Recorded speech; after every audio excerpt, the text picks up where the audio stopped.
छत्तीसगढ़ के मनेन्द्रगढ़ चिरमिरी भरतपुर जिले में मैरीन फॉसिल्स पार्क हसदेव नदी के किनारे बसा है और इसमें 29 करोड़ साल पुराने समुद्री जीवाश्म मौजूद हैं। इस वीडियो में हम इस पार्क की खासियत, वैज्ञानिक महत्व और पर्यटन पर इसके प्रभाव को समझेंगे। तो चलिए शुरू करते हैं।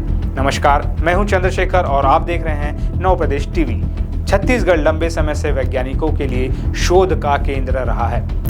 अब मनेन्द्रगढ़ में गोंडवाना मैरीन फॉसिल्स पार्क के उद्घाटन ने इसे फिर से सुर्खियों में ला दिया है।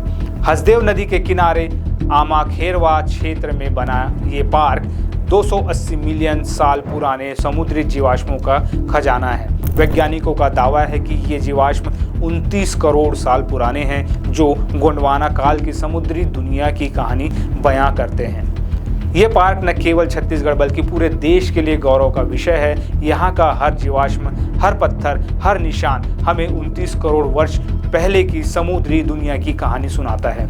ये पार्क आने वाली पीढ़ियों के लिए ज्ञान का एक अद्वितीय स्रोत बनेगा। यहाँ आने वाले पर्यटक और छात्र छात्राएं जीवाश्म विज्ञान के दुर्लभ नमूनों का अध्ययन कर सकेंगे, जिससे क्षेत्रीय और राष्ट्रीय स्तर पर वैज्ञानिक शोध को भी बढ़ावा मिलेगा। यह इंटरप्रिटेशन सेंटर, वॉकवे, प्रदर्शनी स्थल सहित कई आधुनिक सुविधाओं का विकास किया है। ये पार्क अब पूरी तरह से पर्यटन के लिहाज से तैयार हो चुका है। भारत में समुद्री जीवाश्म के ऐसे स्थल केवल 4 जगह पाए जाते हैं, लेकिन आकार और वैज्ञानिक महत्व के लिहाज से मनेन्द्रगढ़ का फॉसिल्स पार्क सबसे बड़ा और महत्वपूर्ण है। हम इसे अहमदाबाद और झारखंड स्थित जीवाश्म स्थलों की तर्ज पर विश्व स्तरीय पहचान दिलाने की दिशा में कार्य कर रहे हैं। इस पार्क की खोज की कहानी भी रोचक है। 1954 में भूवैज्ञानिक एस.के. घोष ने कोयला खनन के दौरान इन जीवाश्मों की खोज की थी। 2015 में लखनऊ के Birbal Sahni institute of palaeosciences ने इसकी पुष्टि की। वैज्ञानिकों के अनुसार 280 मिलियन साल पहले हसदेव नदी के स्थान पर एक हिमनद था, जो बाद में समुद्र में एक पतली पट्टी के रूप में मिल गया। इसे टेथिस कहा जाता है, जिसके जरिए समुद्री जीव इस क्षेत्र में आए। समय के साथ ये जीव विलुप्त हो गए, लेकिन उनके जीवाश्म यहाँ संरक्षित हो गए। ये पार्क तालचीर फॉर्मेशन का हिस्सा है, जो गोंडवाना सुपर ग्रुप से संबंधित है। यहाँ बाइवेल्वस जैसे यूरिडेस्मा और एविकुलोपेक्टेन, गैस्ट्रोपोड्स, ब्रेकियोपोड्स, क्रेनाइड्स और ब्रायोजोआ जैसे जीवाश्म पाए गए हैं। ये जीवाश्म हमें प्राचीन सुपर कॉन्टिनेंट गोंडवाना की समुद्री इतिहास की जानकारी देते हैं। ये साइट दक्षिण अमेरिका, ऑस्ट्रेलिया, अंटार्कटिका और दक्षिण अफ्रीका के गोंडवाना बेसिन से भी मेल खाती है।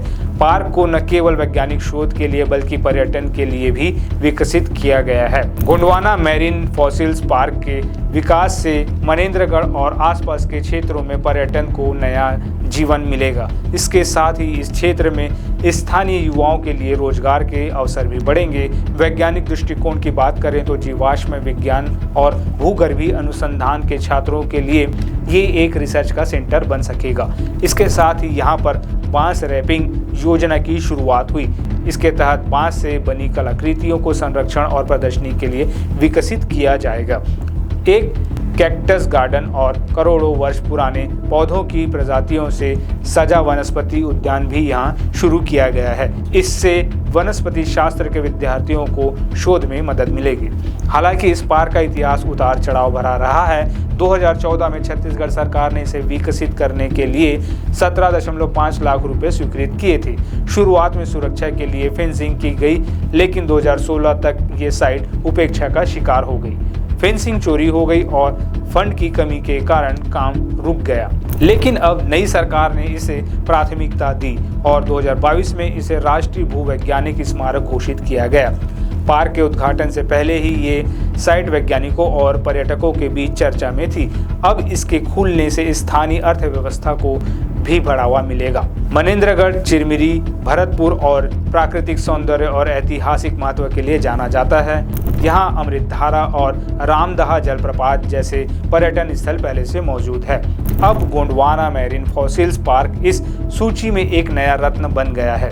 हालांकि कुछ सवाल भी उठ रहे हैं। स्थानीय लोगों का कहना है कि पार्क के विकास में उनकी भागीदारी कम रही।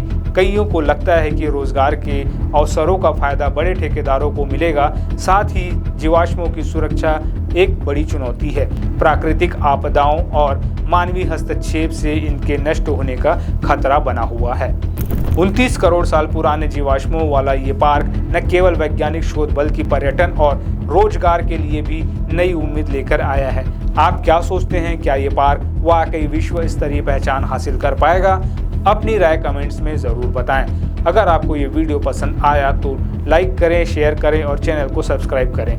मिलते हैं अगले वीडियो में, तब तक के लिए नमस्कार।